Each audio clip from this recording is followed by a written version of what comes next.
Greetings and God bless.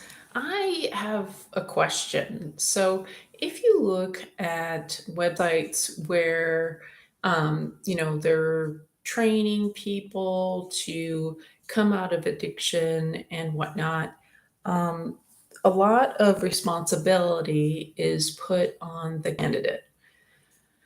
But if we look at the past few years, the like the whoever is blamable is blamed, and certain individuals that are very vocal and with a great sense of entitlement are just getting their way.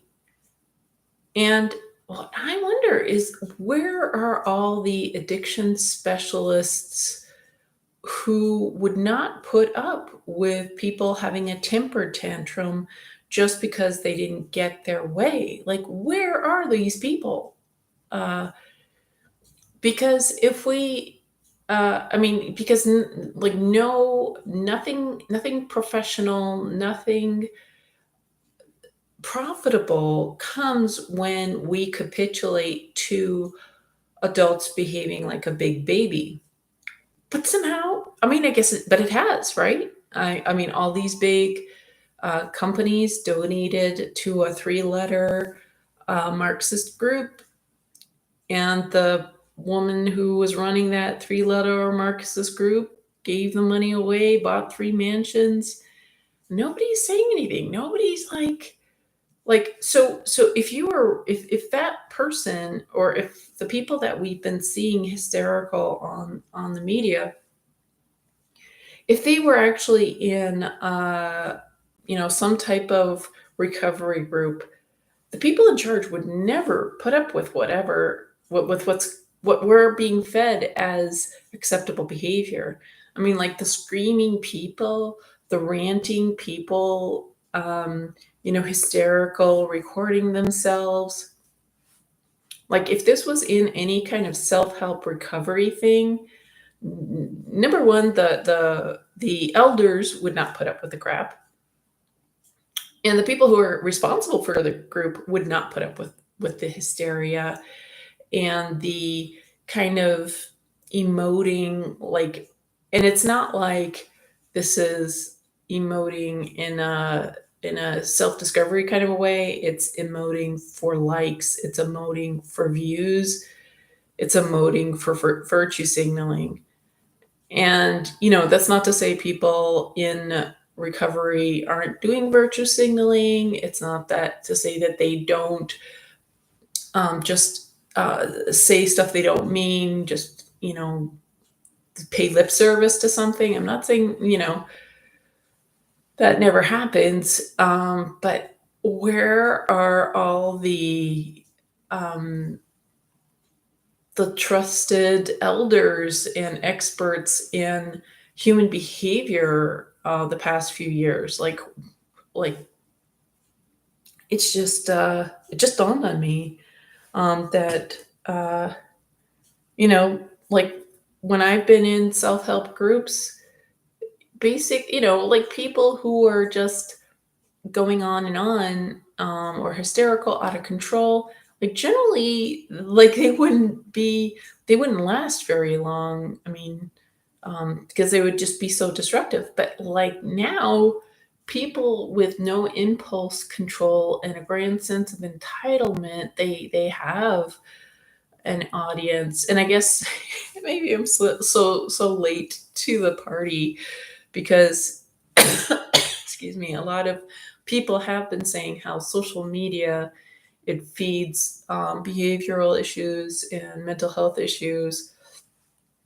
So I guess, I'm maybe a few years late to this, but, all the experts, and authors, like that's another thing that just troubles me. Like authors and professors and, high level people who give speeches. Like the only one I'm hearing that's really talking, making observations, is like Jordan Peterson. I haven't watched his stuff, but I'm constantly coming across books that are they're looking at history and sociology, human behavior, and they were published, let's say, in 2019, and maybe even 2020 or some years back past. And they talk about like mass psychoses, mass hypnoses,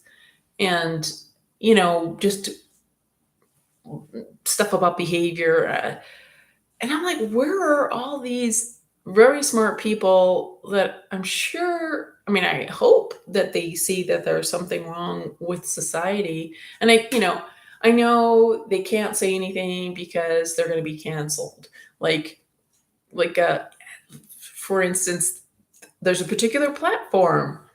It's either the platform or it's people who find my content, because I have another channel and I have I got 2 strikes today on my other channel.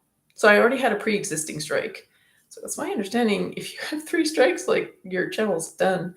So I'm surprised that my other channel, which is called My Post Traumatic Growth, I don't know how much longer it's here for, but the thing is like they're canceling. They canceled 2 videos today, but one of my videos is like 6 months old, or maybe a year old. But now they don't like it, even though it was running all this time. And they gave me 2 strikes. So I don't know if it was YouTube or a new viewer that just doesn't like my commentary, and and wants to cancel me. So I understand that certain people will be canceled if they have any a differing perspective on the mainstream narrative. But I really, I mean, I know that's a fact, but I'm surprised how cowardly people are. And I guess people do not have faith in uh, their their surroundings, because all throughout, I mean, all throughout our life, there have been people who challenged the mainstream, you know and and yeah, it was a sacrifice. Maybe they lost jobs, maybe they didn't get relationships or marriage or whatever because of being idealistic. But I think the people who held to their values, they were able to make it, and they trusted that there's enough resources to be able to survive. But I think now things are so messed up, people don't even think that, I'm assuming that they don't even think their friends and family will back them up. Because, I mean, like, to challenge a mainstream narrative, I mean, that makes news. That is good for clickbait. For those uh, who have that kind of appeal. Like, I have, I'm very, what's the word? Not controversial, contrary. I think I'm called. Maybe I could be. Some of my stuff could be called being a contrarian.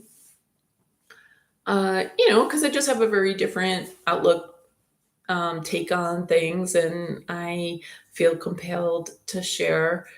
And I'm telling you that just to be contrary, that isn't automatic clickbait. But if you have like a bit of a following, and if you have, if you know how to deliver a contrary um, opinion, people are intrigued, and I think there are so many people who really do not agree with the current situation, but they're just going along with it for lack of options, or not options. There are options, but they're just going along with it because it's easy. But anyways, yeah, like this, what I'm just saying right now is this: I'm just really disappointed that our elders in the self-help community are not calling out the psychotic behavior that's seems to have taken over our country. Yeah, and how do these experts and elders in the recovery community or in the self-help community, like, are they allowing the same craziness to go on in their workshops and in their support groups? And if they are those support groups even running? Like, does anybody want to go to those support groups anymore?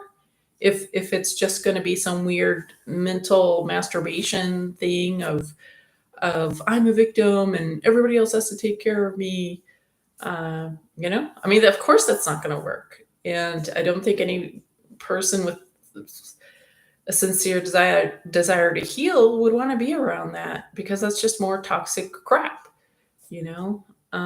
So yeah, it's just it's it's tragic, I guess. And I guess there's just been like this betrayal. There's this big betrayal that has occurred on America. And yeah, so those are my thoughts. What do you guys think?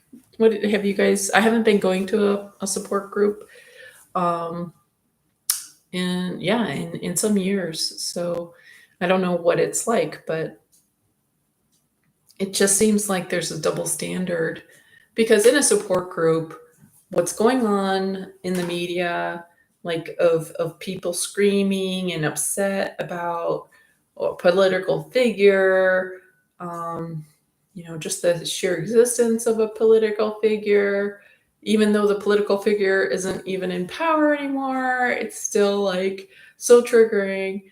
Um, and it's just politics. Like it's some sort of like president, like irrelevant. Our votes don't even matter, but people are like taking it so personally. Like, all I can say is the whatever psychological operations that was rolled out for the past, I guess, was it 2016? Um, that was possibly one of the most effective ones, and it's just uh, seems out of control. So, what are people who are in the self help community thinking and doing?